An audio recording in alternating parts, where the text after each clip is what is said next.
Welcome to tricky BSc. ഇന്ന് നമ്മൾ discuss ചെയ്യാൻ പോകുന്ന ടോപ്പിക് എക്കണോമിക്സിലെ ടോപ്പിക്കുകളാണ്. നമുക്കറിയാം +2 സിലബസിലായാലും ഡിഗ്രി സിലബസിലായാലും അതിൽ കൃത്യമായിട്ട് എക്കണോമിക്സ് സാമ്പത്തികവുമായി ബന്ധപ്പെട്ട ടോപ്പിക് കൊടുത്തിട്ടുണ്ട്. ആ ടോപ്പിക്കിൽ പഞ്ചവത്സര പദ്ധതികൾ വരുന്നുണ്ട്, ബാങ്കിങ് വരുന്നുണ്ട്, പിന്നെ സാമ്പത്തികവുമായി ബന്ധപ്പെട്ട് നികുതി വരുന്നുണ്ട്, ബജറ്റ് വരുന്നുണ്ട്, ഇങ്ങനെ കുറച്ച് ടോപ്പിക്കുകൾ വരുന്നുണ്ട്. അപ്പൊ ഇതൊക്കെ വളരെ പ്രധാനപ്പെട്ട ടോപ്പിക്കുകളാണ്. പിന്നെ ഒരു കാര്യം നോക്കിയാൽ തന്നെ അറിയാം, നമുക്ക് ഈ ഒരു 3-4 വർഷങ്ങളായിട്ട് നടന്ന പരീക്ഷകൾ എടുത്ത് നോക്കിക്കഴിഞ്ഞാൽ ക്വസ്റ്റ്യൻ പേപ്പറുകളിലൊക്കെ ഈ ഒരു എക്കണോമിക്സ് എന്ന ടോപ്പിക്കിൽ നിന്നുള്ള ചോദ്യങ്ങൾ കാണാറുണ്ട്.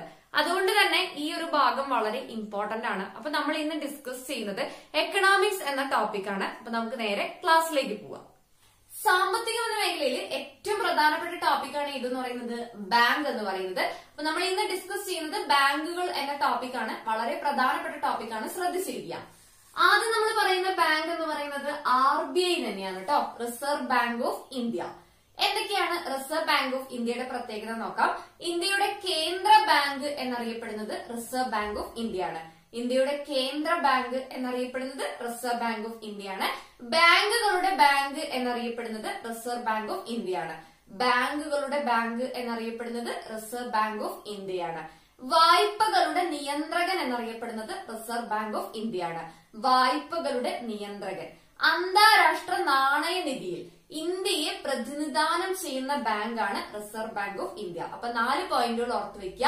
ഇന്ത്യയുടെ കേന്ദ്ര ബാങ്ക്, ബാങ്കുകളുടെ ബാങ്ക്, വായ്പകളുടെ നിയന്ത്രകൻ, അന്താരാഷ്ട്ര നാണയനിധിയിൽ ഇന്ത്യയെ പ്രതിനിധാനം ചെയ്യുന്ന ബാങ്കാണ് റിസർവ് ബാങ്ക് ഓഫ് ഇന്ത്യ. ഇത് വളരെ ബേസിക് ആയിട്ടുള്ള കാര്യങ്ങളാണ്. ഇനി ശ്രദ്ധിക്കൂ, റിസർവ് ബാങ്ക് ആക്ട് നിലവിൽ വന്നത്, RBI ആക്ട് നിലവിൽ വന്നത് 1934-ലാണ്. 1934-ലാണ് റിസർവ് ബാങ്ക് ആക്ട് നിലവിൽ വരുന്നത്. 1934-ലാണ് RBI ആക്ട് നിലവിൽ വരുന്നത്. RBI നിലവിൽ വരുന്നത് 1935 ഏപ്രിൽ 1-ാം തീയതിയാണ്. RBI നിലവിൽ വരുന്നത് 1935 ഏപ്രിൽ മാസം 1-ാം തീയതിയാണ്. 1934-ലെ RBI ആക്ട് പ്രകാരം 1935 ഏപ്രിൽ 1-നാണ് RBI നിലവിൽ വരുന്നത്. ഓക്കെ, ഗവൺമെന്റ് ഓഫ് ഇന്ത്യ ആക്ടിന്റെ സമയത്താണ് RBI നിലവിൽ വരുന്നത് എന്ന് ഓർക്കുക. ക്ലിയർ ആണല്ലോ? എങ്ങനെയെങ്കിൽ അടുത്ത പോയിന്റ്, RBI ദേശസാൽക്കരിച്ചത് 1949-ലാണ് RBI ദേശസാൽക്കരിച്ചത്. 1949-ലാണ് RBI ദേശസാൽക്കരിച്ചത്. ഈ RBIക്ക് 1949-ന് ഒരു പ്രത്യേകതയുണ്ട്. ബാങ്കിംഗ് റെഗുലേഷൻ ആക്ട് പാസ്സാക്കപ്പെട്ട വർഷമാണ് 1949. ബാങ്കിംഗ് റെഗുലേഷൻ ആക്ട് പാസ്സാക്കപ്പെട്ട വർഷമാണ് 1949. RBI ദേശസാൽക്കരിച്ച വർഷമാണ് 1949. അപ്പൊ ഒന്നുകൂടി പറയാം, 1934-ലാണ് RBI ആക്ട് നിലവിൽ വരുന്നത്. RBI നിലവിൽ വരുന്നത് 1935 ഏപ്രിൽ 1-നാണ്. 1949-ലാണ് RBI ദേശസാൽക്കരിക്കുന്നത്. 1949-ലാണ് ബാങ്കിംഗ് റെഗുലേഷൻ ആക്ട് നിലവിൽ വരുന്നത്. ക്ലിയർ ആണല്ലോ? ഓക്കെ, ഇനി RBIയുടെ ആസ്ഥാനം എന്ന് പറയുന്നത് മുംബൈയാണ്. RBI റിസർവ് ബാങ്ക് ഓഫ് ഇന്ത്യയുടെ ആസ്ഥാനം എന്ന് പറയുന്നത് മുംബൈയാണ്. റിസർവ് ബാങ്ക് ഓഫ് ഇന്ത്യയുടെ ആസ്ഥാനം എന്ന് പറയുന്നത് മുംബൈയാണ്. റിസർവ് ബാങ്കിന്റെ ലോഗോയിൽ കാണപ്പെടുന്ന മൃഗമാണ് കടുവ. വളരെ പ്രധാനപ്പെട്ടതാണ്. റിസർവ് ബാങ്കിന്റെ ചിഹ്നത്തിൽ കാണപ്പെടുന്ന മൃഗം ഏതാണ്? കടുവയാണ്. അതേപോലെ റിസർവ് ബാങ്കിന്റെ ചിഹ്നത്തിൽ കാണപ്പെടുന്ന മരമാണ് എണ്ണപ്പന. എണ്ണപ്പന. റിസർവ് ബാങ്കിന്റെ ചിഹ്നത്തിൽ കാണപ്പെടുന്ന മരം ഏതാണ്? എണ്ണപ്പന. മൃഗം ഏതാണ്? കടുവയാണ്. ഓക്കെ, റിസർവ് ബാങ്കിന്റെ ഏറ്റവും തലപ്പത്തിരിക്കുന്ന ആളാരാണ്? റിസർവ് ബാങ്ക് ഗവർണർ ആണ് അല്ലെ? റിസർവ് ബാങ്കിന്റെ ഏറ്റവും തലപ്പത്തിരിക്കുന്ന ആളാണ് റിസർവ് ബാങ്ക് ഗവർണർ. ഓക്കെ, അപ്പൊ റിസർവ് ബാങ്ക് ഗവർണർമാരെ കുറിച്ച് ഇനി നമുക്ക് പഠിക്കാം. ഓക്കെ, ശ്രദ്ധിക്കൂ. ആദ്യത്തെ റിസർവ് ബാങ്ക് ഗവർണറാണ് ഓസ്ബോൺ സ്മിത്ത്. ആദ്യത്തെ റിസർവ് ബാങ്ക് ഗവർണറാണ് ആരെന്ന് പറയുന്നത്? Osborne Smith. 1935 ഏപ്രിൽ 1-ാം തീയതി റിസർവ് ബാങ്ക് ഓഫ് ഇന്ത്യ നിലവിൽ വന്നപ്പോൾ റിസർവ് ബാങ്ക് ഓഫ് ഇന്ത്യയുടെ ആദ്യത്തെ ഗവർണറാണ് ഓസ്ബോൺ സ്മിത്ത് എന്ന് പറയുന്നത്. അങ്ങനെയാണെങ്കിൽ അടുത്ത ചോദ്യം, റിസർവ് ബാങ്ക് ഗവർണറായ ആദ്യത്തെ ഇന്ത്യക്കാരൻ ആരാണ്? സർ സി ഡി ദേശ്മുഖ് ആണ്. Sir C D Deshmukh. അപ്പൊ ഓർക്കുക, ഓസ്ബോൺ സ്മിത്ത് എന്ന് പറയുന്നത് ഇന്ത്യക്കാരനല്ല. ആർ ബി ഐയുടെ ആദ്യ ഗവർണറായ ഓസ്ബോൺ സ്മിത്ത് ഇന്ത്യക്കാരനല്ല. ഇന്ത്യക്കാരനായ ആദ്യത്തെ ആർ ബി ഐ ഗവർണർ എന്ന് പറയുന്നത് സർ സി ഡി ദേശ്മുഖ് ആണ്. ക്ലിയർ ആണല്ലോ. അങ്ങനെയാണെങ്കിൽ അടുത്ത ചോദ്യം, ഏറ്റവും കൂടുതൽ കാലം ആർ ബി ഐ ഗവർണറായ വ്യക്തി. പരീക്ഷയ്ക്ക് ചോദിച്ച പ്രീവിയസ് ചോദ്യമാണ്. എന്താണ് ഉത്തരം? രാമറാവു ആണ്. രാമറാവു ആർ ബി ഐ ഗവർണറായി ഏറ്റവും കൂടുതൽ കാലം സേവനമനുഷ്ഠിച്ച വ്യക്തിയാണ് രാമറാവു. ക്ലിയർ ആണല്ലോ. ഓക്കെ, അങ്ങനെയാണെങ്കിൽ രണ്ടാമത്തെ ആർ ബി ഐ ഗവർണർ, അദ്ദേഹത്തിന് പ്രത്യേകതയുണ്ട്. ജെയിംസ് ടൈലർ ആണ് രണ്ടാമത്തെ ആർ ബി ഐ ഗവർണർ. എന്താണ് ജെയിംസ് ടൈലറിന്റെ പ്രത്യേകത?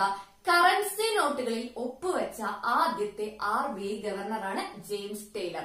ഓർത്തു വെക്ക, കറൻസി നോട്ടിൽ ഒപ്പുവെച്ച ആദ്യത്തെ ഗവർണറാണ് ജെയിംസ് ടൈലർ എന്ന് പറയുന്നത്.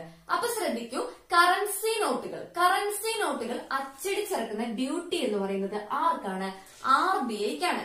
കറൻസി നോട്ടുകൾ അച്ചടിച്ചിറക്കാനുള്ള ഡ്യൂട്ടി ആർക്കാണ്? R B ഐക്കാണ്.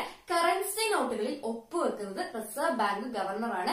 എന്നാൽ ₹1 നോട്ടിൽ ഒപ്പുവെക്കുന്നത് റിസർവ് ബാങ്ക് ഗവർണർ അല്ല. ഓക്കെ, അപ്പൊ ശ്രദ്ധിക്കുക, ₹1 നോട്ട് ഒഴിച്ച് ബാക്കി എല്ലാ നോട്ടുകളിലും ഒപ്പുവെക്കുന്നത് റിസർവ് ബാങ്ക് ഗവർണറാണ്. ₹1 നോട്ടിൽ ഒപ്പുവെക്കുന്നത് കേന്ദ്ര ധനകാര്യ സെക്രട്ടറിയാണ്. ഓർത്തു വെക്കുക, കേന്ദ്ര ധനകാര്യ സെക്രട്ടറിയാണ് ₹1 നോട്ടിൽ ഒപ്പുവെക്കുന്നത്. ബാക്കി എല്ലാ നോട്ടുകളിലും റിസർവ് ബാങ്ക് ഗവർണറാണ് ഒപ്പുവെക്കുന്നത്. ₹1 നോട്ടിൽ ഒപ്പുവെക്കുന്നത് കേന്ദ്ര ധനകാര്യ സെക്രട്ടറിയാണ്. ആദ്യമായി കറൻസി നോട്ടുകളിൽ ഒപ്പുവെച്ച റിസർവ് ബാങ്ക് ഗവർണറാണ് ജെയിംസ് ടൈലർ.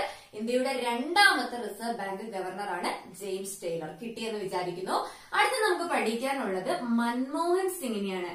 റിസർവ് ബാങ്ക് ഗവർണറായ ശേഷം ഇന്ത്യയുടെ പ്രധാനമന്ത്രിയായ വ്യക്തിയാണ് മൻമോഹൻ സിംഗ്. അപ്പൊ മൻമോഹൻ സിംഗ് വഹിച്ചിരുന്ന പദവിയാണ് reserve bank governor. Reserve bank ഗവർണറായ ശേഷം ഇന്ത്യയുടെ പ്രധാനമന്ത്രിയായ വ്യക്തിയാണ് മൻമോഹൻ സിംഗ്. കിട്ടിയോ? അങ്ങനെയാണെങ്കിൽ നിലവിലെ റിസർവ് ബാങ്ക് ഗവർണറാണ് ശക്തികാന്ത ദാസ്. നിലവിലെ റിസർവ് ബാങ്ക് ഗവർണറാണ് ആരെന്ന് പറയുന്നത്? ശക്തികാന്ത ദാസ്. നിലവിലെ റിസർവ് ബാങ്ക് ഗവർണർ ആരാണ്? ശക്തികാന്ത ദാസ് ആണ്. കിട്ടിയല്ലോ. അങ്ങനെയാണെങ്കിൽ ഒരൊറ്റ പോയിന്റ് കൂടി പഠിച്ചോളൂ. റിസർവ് ബാങ്കിന്റെ ഡെപ്യൂട്ടി ഗവർണറായ ആദ്യത്തെ വനിത. റിസർവ് ബാങ്കിന്റെ ഗവർണറായിട്ട് ഒരു വനിത വന്നിട്ടില്ല, ഡെപ്യൂട്ടി ഗവർണറായിട്ട് വനിത വന്നിട്ടുണ്ട്. അത് KJ ഉദ്ദേശിയാണ്. KJ ഉദ്ദേശി. റിസർവ് ബാങ്കിന്റെ ഡെപ്യൂട്ടി ഗവർണറായ ആദ്യ വനിത ആരാണ്? KJ ഉദ്ദേശി. ഒന്നുകൂടി നോക്കിക്കോളൂ. റിസർവ് ബാങ്ക് ഓഫ് ഇന്ത്യയുടെ ആദ്യത്തെ ഗവർണർ ഓസ്ബോൺ സ്മിത്ത് ആണ്. റിസർവ് ബാങ്ക് ഓഫ് ഇന്ത്യയുടെ ഗവർണർ പദവി വഹിക്കുന്ന ആദ്യത്തെ ഇന്ത്യക്കാരൻ CD ദേശ്മുഖ്. ഏറ്റവും കൂടുതൽ കാലം RBI ഗവർണറായത് രാമറാവു. രണ്ടാമത്തെ reserve bank governor James Taylor ആണ്. കറൻസി നോട്ടുകളിൽ ഒപ്പുവെച്ച ആദ്യ RBI ഗവർണറാണ് ജെയിംസ് ടൈലർ. റിസർവ് ബാങ്ക് ഗവർണറായ ശേഷം ഇന്ത്യൻ പ്രധാനമന്ത്രിയായ വ്യക്തിയാണ് ഡോക്ടർ മൻമോഹൻ സിംഗ്. നിലവിൽ RBIയുടെ ഗവർണർ ശക്തികാന്ത ദാസ് ആണ്. റിസർവ് ബാങ്ക് ഓഫ് ഇന്ത്യയുടെ ഡെപ്യൂട്ടി ഗവർണർ പദവി വഹിച്ച ആദ്യ വനിതയാണ് KJ ഉദ്ദേശി. ഓക്കെ, ഇനി നമ്മൾ പഠിക്കാൻ പോകുന്ന ബാങ്കാണ് SBI. വളരെ പ്രധാനപ്പെട്ട ഒരു ബാങ്കാണ് സ്റ്റേറ്റ് ബാങ്ക് ഓഫ് ഇന്ത്യ. ശ്രദ്ധിക്കുക SBIയുടെ പോയിന്റുകൾ. ഇന്ത്യയിലെ ഏറ്റവും വലിയ പൊതുമേഖല വാണിജ്യ ബാങ്കാണ് SBI. ഇന്ത്യയിലെ ഏറ്റവും വലിയ പൊതുമേഖല വാണിജ്യ ബാങ്കാണ് SBI. അടുത്ത പോയിന്റ്, ഇന്ത്യക്കുള്ളിൽ ഏറ്റവും കൂടുതൽ ശാഖകളുള്ള ബാങ്കാണ് SBI. അതേപോലെ ഇന്ത്യക്ക് പുറത്ത് ഏറ്റവും കൂടുതൽ ശാഖകൾ തുറന്ന ഇന്ത്യൻ ബാങ്കാണ് SBI. 3 പോയിന്റുകൾ ഓർത്തു വെക്കുക. ഇന്ത്യക്കകത്ത് ഏറ്റവും കൂടുതൽ ശാഖകളുള്ള ബാങ്ക് SBI ആണ്. ഇന്ത്യക്ക് പുറത്ത് ഏറ്റവും കൂടുതൽ ശാഖകളുള്ള ഇന്ത്യൻ ബാങ്ക് SBI ആണ്. ഇന്ത്യയിലെ ഏറ്റവും വലിയ പൊതുമേഖല വാണിജ്യ ബാങ്ക് SBI ആണ്. ഇസ്രയേലിൽ ശാഖ തുറന്ന ആദ്യത്തെ ബാങ്കാണ് SBI. ഇസ്രയേലിൽ ശാഖ തുറന്ന ആദ്യത്തെ ഇന്ത്യൻ ബാങ്കാണ് ഇതെന്ന് പറയുന്നത് SBI എന്ന് പറയുന്നത്. ഇന്ത്യയിലെ ആദ്യത്തെ ഒഴുകുന്ന ATM സ്ഥാപിച്ചത് SBI ആണ്. ഇന്ത്യയിലെ ആദ്യത്തെ ഒഴുകുന്ന ATM കൊച്ചി വൈപ്പിലെ ജങ്കാർ ബോട്ടിലാണ് SBI ആദ്യത്തെ ഒഴുകുന്ന ATM സ്ഥാപിച്ചത്. അപ്പൊ ഇത്രയും പോയിന്റുകൾ ഓർത്തു വെക്കുക. ഇന്ത്യയിലെ ഏറ്റവും വലിയ പൊതുമേഖല വാണിജ്യ ബാങ്ക് ഇന്ത്യക്കകത്ത് ഏറ്റവും കൂടുതൽ ശാഖകളുള്ള ഇന്ത്യൻ ബാങ്കാണ് SBI. ഇന്ത്യക്ക് പുറത്ത് ഏറ്റവും കൂടുതൽ ശാഖകളുള്ള ഇന്ത്യൻ ബാങ്കാണ് SBI എന്ന് പറയുന്നത്. അതേപോലെ തന്നെ ഇസ്രയേലിൽ ശാഖ തുറന്ന ആദ്യത്തെ ബാങ്ക്, ഇന്ത്യയിൽ ആദ്യത്തെ ഒഴുകുന്ന ATM സ്ഥാപിച്ച ബാങ്കാണ് SBI. ഇത്രയും പോയിന്റ്സ് കിട്ടിയല്ലോ. അങ്ങനെയാണെങ്കിൽ SBIയുടെ ആദ്യത്തെ പേരെന്ന് പറയുന്നത് ഇംപീരിയർ ബാങ്ക് എന്നാണ്. SBIയുടെ ആദ്യത്തെ പേര് ഇംപീരിയർ ബാങ്ക് എന്നാണ്. ഇംപീരിയർ ബാങ്ക് നിലവിൽ വന്ന വർഷം 1921. ഇംപീരിയർ ബാങ്ക് നിലവിൽ വന്ന വർഷം 1921. ഇംപീരിയർ ബാങ്കിന്റെ പേര് സ്റ്റേറ്റ് ബാങ്ക് ഓഫ് ഇന്ത്യ എന്നാക്കുന്നത് 1955. ഈ 2 വർഷങ്ങളും ഇമ്പോർട്ടന്റ് ആണ്. ഇംപീരിയർ ബാങ്ക് നിലവിൽ വരുന്നത് 1921. ഇംപീരിയർ ബാങ്കിന്റെ പേര് സ്റ്റേറ്റ് ബാങ്ക് ഓഫ് ഇന്ത്യ എന്നാക്കുന്നത് 1955. കിട്ടിയല്ലോ. അങ്ങനെയാണെങ്കിൽ സ്റ്റേറ്റ് ബാങ്ക് ഓഫ് ഇന്ത്യയുടെ ആദ്യത്തെ ചെയർമാൻ ആരാണ്? ജോൺ മത്തായി ആണ്. മലയാളിയായ ജോൺ മത്തായി ആണ് സ്റ്റേറ്റ് ബാങ്ക് ഓഫ് ഇന്ത്യയുടെ സ്ഥാപക ഡയറക്ടർ അല്ലെങ്കിൽ സ്ഥാപക ചെയർമാൻ എന്ന് പറയുന്നത്. മറ്റൊരു വ്യക്തിയും കൂടി പഠിക്കണം. സ്റ്റേറ്റ് ബാങ്ക് ഓഫ് ഇന്ത്യയുടെ മേധാവിയാകുന്ന ആദ്യത്തെ വനിത ആരാണ്? അരുന്ധതി ഭട്ടാചാര്യാണ്. Arundhati Bhattacharya state bank of ഇന്ത്യയുടെ മേധാവിയായ ആദ്യത്തെ വനിതയാണ് അരുന്ധതി ഭട്ടാചാര്യ. ക്ലിയർ ആണല്ലോ. അപ്പൊ ഒന്ന് നോക്കിക്കോളൂ. ഇംപീരിയർ ബാങ്ക് 1921, SBI ആകുന്നത് 1955. സ്റ്റേറ്റ് ബാങ്ക് ഓഫ് ഇന്ത്യയുടെ സ്ഥാപക മേധാവി ജോൺ മത്തായിയാണ്. മേധാവിയാകുന്ന ആദ്യത്തെ വനിത അരുന്ധതി ഭട്ടാചാര്യാണ്. ക്ലിയർ ആണല്ലോ. ഓക്കെ. സ്റ്റേറ്റ് ബാങ്ക് ഓഫ് ഇന്ത്യയുടെ പരസ്യത്തിൽ സ്റ്റേറ്റ് ബാങ്ക് ഓഫ് ഇന്ത്യയുടെ കസ്റ്റമറായി പ്രത്യക്ഷപ്പെടുന്ന ഇന്ത്യൻ കവി ആരാണെന്ന് PSC ചോദിച്ചിട്ടുണ്ട്. അത് വേറെ ആരുമല്ല, നമ്മുടെ രവീന്ദ്രനാഥ് ടാഗോർ ആണ്. എന്താണ് ചോദ്യം? സ്റ്റേറ്റ് ബാങ്ക് ഓഫ് ഇന്ത്യയുടെ പരസ്യത്തിൽ സ്റ്റേറ്റ് ബാങ്ക് ഓഫ് ഇന്ത്യയുടെ കസ്റ്റമറായിട്ട് പ്രത്യക്ഷപ്പെടുന്ന കവി ആരാണെന്ന് ചോദിച്ചാൽ അത് ടാഗോർ ആണ്. അപ്പൊ ഇത്രയും പോയിന്റുകളാണ് നമുക്ക് സ്റ്റേറ്റ് ബാങ്ക് ഓഫ് ഇന്ത്യയുമായി ബന്ധപ്പെട്ട് പഠിക്കാനുള്ളത്. ഇനി നമ്മൾ പഠിക്കാൻ പോകുന്ന ബാങ്കാണ് RRB എന്ന് പറയുന്നത്. RRB എന്താണ്? RRB regional rural bank. Regional rural bank, ഗ്രാമീണ ബാങ്കുകൾ എന്ന് നമ്മൾ പറയുന്ന RRBനെ കുറിച്ചാണ് നമ്മൾ പറയാൻ പോകുന്നത്. ഓക്കെ. RRBകൾ നിലവിൽ വരുന്ന വർഷം എന്ന് പറയുന്നത് 1975 ഒക്ടോബർ 2, ഗാന്ധിജിയുടെ ജന്മദിനത്തിന് ആണ് RRB നിലവിൽ വരുന്നത്. 1975 ഒക്ടോബർ 2 റീജിയണൽ റൂറൽ ബാങ്കുകൾ. ക്ലിയർ ആണല്ലോ. എന്നാൽ റീജിയണൽ റൂറൽ ബാങ്ക് ആക്ട് പാസ്സാക്കുന്നത് ഏത് വർഷമാണ്? 1976. ഓർത്തു വെക്കുക, റീജിയണൽ റൂറൽ ബാങ്ക് ആക്ട് പാസ്സാക്കുന്നത് 1976. ക്ലിയർ ആണല്ലോ. ഓക്കെ. ഇനി നമ്മൾ പഠിക്കാൻ പോകുന്നത് RRBയുടെ ആദ്യത്തെ ശാഖ ആരംഭിച്ചത് അത് മൊറാദാബാദിലാണ്. RRBയുടെ ആദ്യത്തെ ശാഖ ആരംഭിച്ചത് എവിടെയാണ്? മൊറാദാബാദ്, ഉത്തർപ്രദേശ്. ഉത്തർപ്രദേശിലെ മൊറാദാബാദിലാണ് RRBയുടെ ആദ്യ ശാഖ ആരംഭിക്കുന്നത്. ഏറ്റവും കൂടുതൽ റീജിയണൽ റൂറൽ ബാങ്കുകളുള്ള സംസ്ഥാനം ഏതാണെന്ന് ചോദിച്ചാലും ഉത്തർപ്രദേശാണ് ഉത്തരം വരുന്നത്. ഓക്കെ. റീജിയണൽ റൂറൽ ബാങ്കുകള് അതിന് ഏറ്റവും കൂടുതൽ ശാഖകൾ ഉള്ളത് എവിടെയാണ്? ഉത്തർപ്രദേശിലാണ്. ആദ്യത്തെ റീജിയണൽ റൂറൽ ബാങ്ക് ആരംഭിച്ചത് എവിടെയാണ്? മൊറാദാബാദാണ്, ഉത്തർപ്രദേശ്. റീജിയണൽ റൂറൽ ബാങ്കുകൾക്ക് ശാഖകൾ ഇല്ലാത്ത 2 സംസ്ഥാനങ്ങളുണ്ട്. ഒന്ന് സിക്കിമാണ്, മറ്റൊന്ന് ഏതാണ്? ഗോവയാണ്. ഗോവയിലും സിക്കിമിലും റീജിയണൽ റൂറൽ ബാങ്കുകൾക്ക് ശാഖകൾ ഇല്ല എന്ന കാര്യം ഓർത്തു വെക്കുക. ഓക്കെ ആണല്ലോ.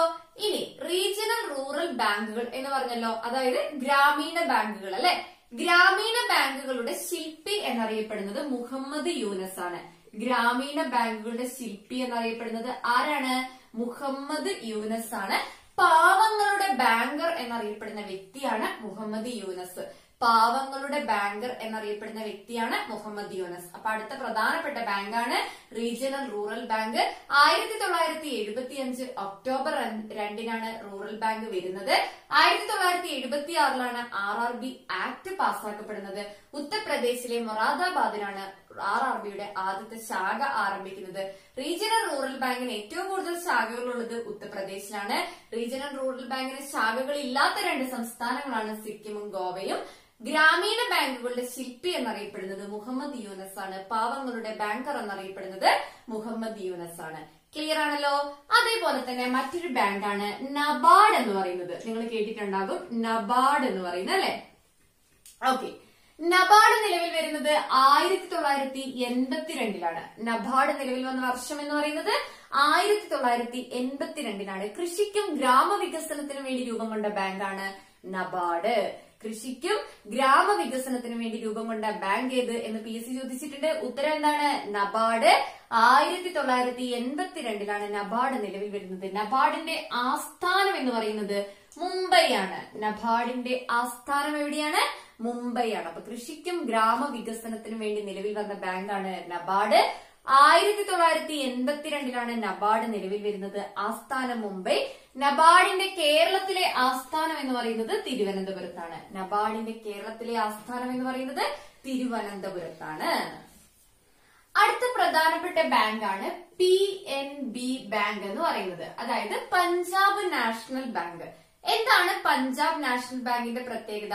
ഇന്ത്യയിലെ ആദ്യത്തെ തദ്ദേശീയമായ ബാങ്കാണ് പഞ്ചാബ് നാഷണൽ ബാങ്ക്. അതായത് പൂർണ്ണമായും ഇന്ത്യൻ മൂലധനം കൊണ്ട് തന്നെ നിർമ്മിച്ച ബാങ്കാണ് പഞ്ചാബ് നാഷണൽ ബാങ്ക്.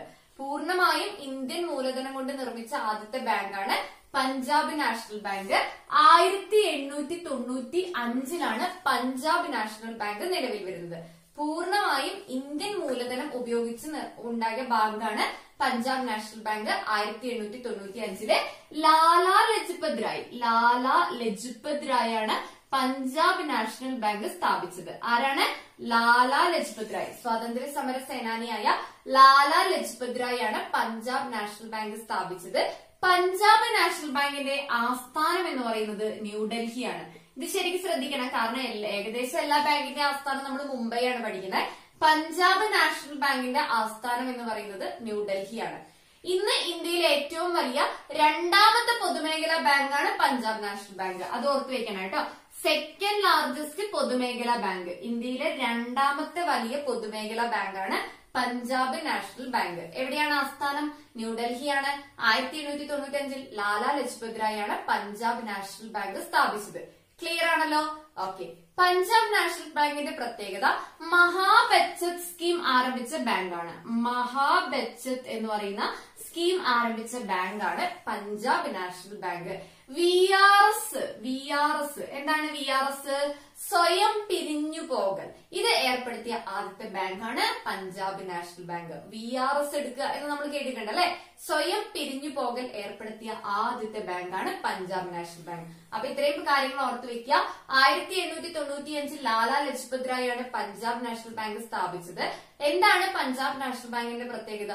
പൂർണ്ണമായും ഇന്ത്യൻ മൂലധനം ഉപയോഗിച്ച് തുടങ്ങിയ ആദ്യത്തെ ബാങ്കാണ് പഞ്ചാബ് നാഷണൽ ബാങ്ക്. ന്യൂഡൽഹിയാണ് ആസ്ഥാനം. ഇന്ത്യയിലെ നിലവിൽ രണ്ടാമത്തെ വലിയ പൊതുമേഖലാ ബാങ്കാണ് പഞ്ചാബ് നാഷണൽ ബാങ്ക്. മഹാബച്ചത് സ്കീം ആരംഭിച്ച ബാങ്കാണ് Punjab national bank. VRS scheme സ്വയം പിരിഞ്ഞു പോകൽ ഇത് തുടങ്ങിയ ബാങ്കാണ് പഞ്ചാബ് നാഷണൽ ബാങ്ക്. ക്ലിയർ ആണല്ലോ? അങ്ങനെയാണെങ്കിൽ അടുത്ത ബാങ്ക് നമ്മൾ പഠിക്കാൻ പോകുന്നത് ICICI ബാങ്ക് ആണ്. ICICI bank. എന്താണ് ICICI ബാങ്കിന്റെ പ്രത്യേകത? ഇന്ത്യയുടെ യൂണിവേഴ്സൽ ബാങ്ക് ആണ്. ഇന്ത്യയുടെ യൂണിവേഴ്സൽ ബാങ്ക് ആണ്. ഇതൊരു സ്വകാര്യ ബാങ്ക് ആണ് കേട്ടോ. ICICI ബാങ്ക് 1994 ICICI ബാങ്ക് നിലവിൽ വരുന്നത്.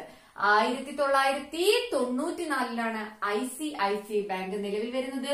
മുംബൈയാണ് ആസ്ഥാനം. ICICI ബാങ്കിന്റെ ആസ്ഥാനം എവിടെയാണ്? മുംബൈ ആണ്. ആദ്യമായി സഞ്ചരിക്കുന്ന ATM സ്ഥാപിച്ച ബാങ്കാണ് ICICI. ഇത് വളരെ ഇമ്പോർട്ടന്റ് ആണ്. ഇന്ത്യയിൽ ആദ്യമായി സഞ്ചരിക്കുന്ന ATM, നമ്മുടെ SBIന്റെ അവിടെ ഒഴുകുന്ന ATM പഠിച്ചു. സഞ്ചരിക്കുന്ന ATM സ്ഥാപിച്ച ബാങ്കാണ് ICICI ബാങ്ക്. ഇന്റർനെറ്റ് ബാങ്കിംഗ് ആരംഭിച്ച ആദ്യത്തെ ബാങ്കാണ് ICICI ബാങ്ക്. ഇന്റർനെറ്റ് ബാങ്കിംഗ് ആരംഭിച്ച ആദ്യ ബാങ്കാണ് ICICI. 1994 മുംബൈയാണ് ആസ്ഥാനം. സഞ്ചരിക്കുന്ന ATM, ഇന്റർനെറ്റ് ബാങ്കിംഗ്. ഇത്രയും പോയിന്റുകൾ ഓർത്തുവെക്കുക. ബാങ്കുമായി ബന്ധപ്പെട്ട കുറച്ച് പോയിന്റുകൾ കൂടി നമുക്ക് പഠിക്കാം. മറ്റൊരു പ്രധാനപ്പെട്ട ബാങ്കാണ് IDBI ബാങ്ക്. 1964 IDBI ബാങ്ക് നിലവിൽ വരുന്നത്. മുംബൈയാണ് ആസ്ഥാനം.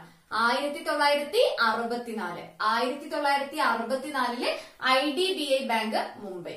മറ്റൊന്ന് SIDBI, small industrial development bank. ഇതാണ് വളരെ പ്രധാനപ്പെട്ട ഒരു ബാങ്കാണ്. ചെറുകിട വ്യവസായങ്ങൾക്കൊക്കെ പ്രോത്സാഹനം നൽകുന്ന ബാങ്കാണ് സിഡ്ബി. 1990 സിഡ്ബി നിലവിൽ വരുന്നത്. ലക്നൌ, ഉത്തർപ്രദേശിലെ ലക്നൌ ആണ് സിഡ്ബിയുടെ ആസ്ഥാനം എന്ന് പറയുന്നത്. കേരളത്തിലെ ഒരു പ്രധാനപ്പെട്ട ബാങ്കാണ് ഫെഡറൽ ബാങ്ക്. ആസ്ഥാനം ആലുവ. PSC പ്രീവിയസ് ചോദ്യമാണ്. ഫെഡറൽ ബാങ്കിന്റെ ആസ്ഥാനം ആലുവ. സൗത്ത് ഇന്ത്യൻ ബാങ്കിന്റെ ആസ്ഥാനം തൃശ്ശൂരാണ്. സൗത്ത് ഇന്ത്യൻ ബാങ്കിന്റെ ആസ്ഥാനം തൃശ്ശൂര്. കനറ ബാങ്കിന്റെ ആസ്ഥാനം ബാംഗ്ലൂരാണ്. അലഹബാദിന്റെ ആസ്ഥാനം കൊൽക്കത്ത. ഇത് ചിലപ്പോൾ നമുക്ക് കൺഫ്യൂഷൻ ആവും. അലഹബാദിന്റെ ആസ്ഥാനം കൊൽക്കത്ത. ഓക്കെ ഫ്രണ്ട്സ്, അപ്പൊ നമ്മൾ ഇന്നത്തെ ക്ലാസ്സിൽ ഡിസ്കസ് ചെയ്തത് പ്രധാനപ്പെട്ട കുറച്ച് ബാങ്കുകളാണ്. അതിൽ RBI, SBI ഒക്കെ വളരെ ഇമ്പോർട്ടന്റ് ആണ്. കുറെ പോയിന്റുകളൊക്കെ നമ്മൾ പറഞ്ഞിട്ടുണ്ട്. അപ്പൊ എല്ലാവരും കൃത്യമായി പഠിക്കുക. ഇനി വരുന്ന പരീക്ഷയ്ക്ക് ഇതിൽ നിന്നൊക്കെ ഒരു ചോദ്യം നിങ്ങൾക്ക് ഉറപ്പിക്കാൻ പറ്റും. ഒന്ന് മാത്രമല്ല, 1-2 ചോദ്യങ്ങൾ നിങ്ങൾക്ക് ഈ ഭാഗത്ത് നിന്ന് ഉറപ്പിക്കാൻ പറ്റും. അപ്പൊ നമുക്കിനി വീണ്ടും അടുത്ത ക്ലാസ്സിൽ കാണാം. അതുവരേക്കും ബൈ ബൈ.